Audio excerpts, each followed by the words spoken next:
नमस्कार बच्चों, आज हम कक्षा 7वीं के पाठ 17 काकी को पढ़ेंगे। काकी सियाराम शरण गुप्त जी के द्वारा लिखी गई दिल को छू लेने वाली कहानी है, जो बाल मनोविज्ञान और बच्चों की मासूमियत को दर्शाती है। इस कहानी में जीवन और मरण के रहस्य से अनजान एक छोटा बालक श्यामू यह समझ ही नहीं पाता कि उसकी माँ उसे हमेशा के लिए छोड़कर चली गई है। उसका अपनी माँ के लिए रोना उसकी पीड़ा को दर्शाता है। घर के सदस्य उसे समझाते हैं कि उसकी माँ राम के यहाँ गई है। वह अपनी माँ को राम जी के यहाँ से वापस लाना चाहता है।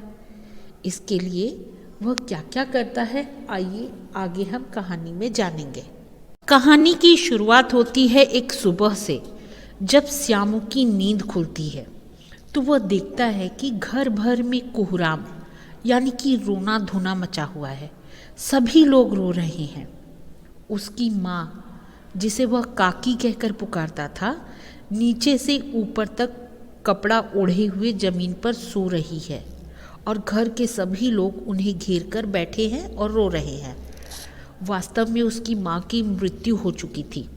जब उसकी माँ के शव को शमशान ले जाने लगे तो श्यामू ने बहुत उपद्रव यानी बहुत उत्पात मचाया।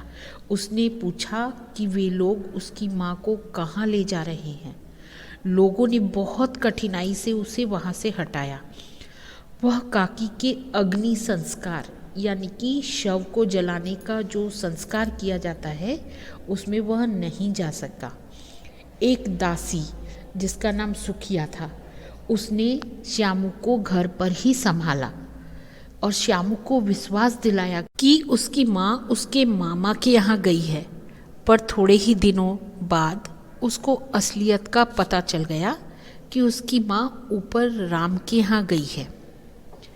अपनी माँ के लिए कई दिनों तक लगातार रोते रोते उसका रोना तो धीरे धीरे शांत हो गया, लेकिन उसके भीतर का शोक शांत न हो सका।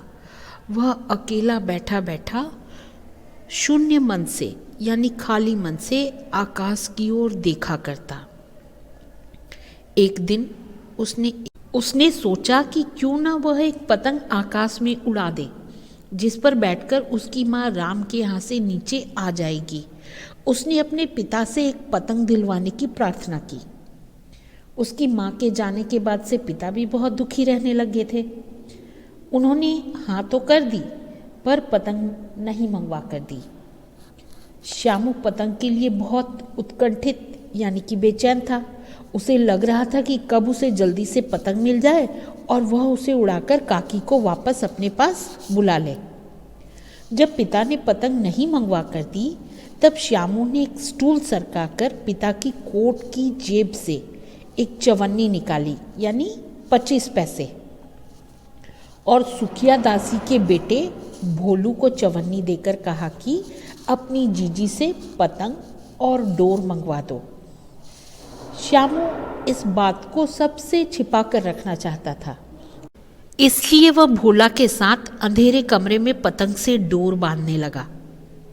पतंग से डोर बांधते समय श्यामू बोला कि वह इस पतंग को राम के यहाँ भेजना चाहता है, ताकि इसे पकड़कर काकी नीचे उतर आएंगी।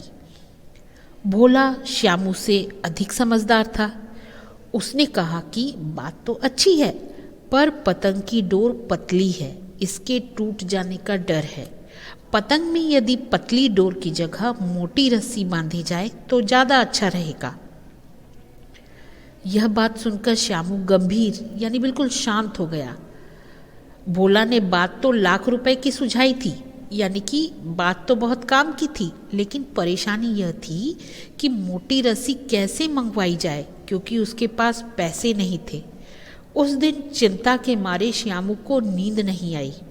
दूसरे दिन श्यामू ने फिर अपने पिता की कोट की जेब से 1 रुपया निकाला। भोला से कहकर उसने 2 रस्सियाँ मंगवाई, क्योंकि उसे लगा कि शायद एक रस्सी छोटी पड़ जाएगी। वह जवाहिर भैया से उस पतंग पर काकी लिखवाना चाहता था, ताकि पतंग ठीक उन्हीं के पास पहुंच जाए। श्यामू और भोला सारा इंतजाम करने के बाद पतंग में रस्सी बांध रहे थे। तभी क्रोध से भरे हुए श्यामू के पिता विश्वेश्वर वहां आ पहुंचे और उन्होंने पूछा कि तुमने हमारी कोट से 1 रुपया निकाला है। भोला एक ही डांट में मुखबिर हो गया, यानी कि जासूस, भेद खोलने वाला हो गया। भोला ने डरकर सारी बात बता दी। विश्वेश्वर ने श्यामू को 2 थप्पड़ लगाए और कहा कि चोरी सीखकर जेल जाएगा, तुझे आज अच्छी तरह से समझाता हूँ। इतना कहकर उन्होंने श्यामू को कई तमाचे लगाए और कान मरोड़ने के बाद पतंग फाड़ डाली। उन्होंने रस्सियों को देखकर उनके बारे में पूछा तो भोला ने बताया कि इन्होंने मंगवाई थी, इससे पतंग तानकर काकी को राम के यहाँ से उतारेंगे। विश्वेश्वर ने फटी हुई पतंग लेकर देखी, उस पर चिपके हुए कागज पर काकी लिखा था। यह देखते ही वह हतबुद्धि, यानी कुछ समझ में न आना, वे हतबुद्धि होकर वहीं खड़े हो गए। उनका क्रोध गायब हो गया और उसका स्थान पीड़ा ने ले लिया।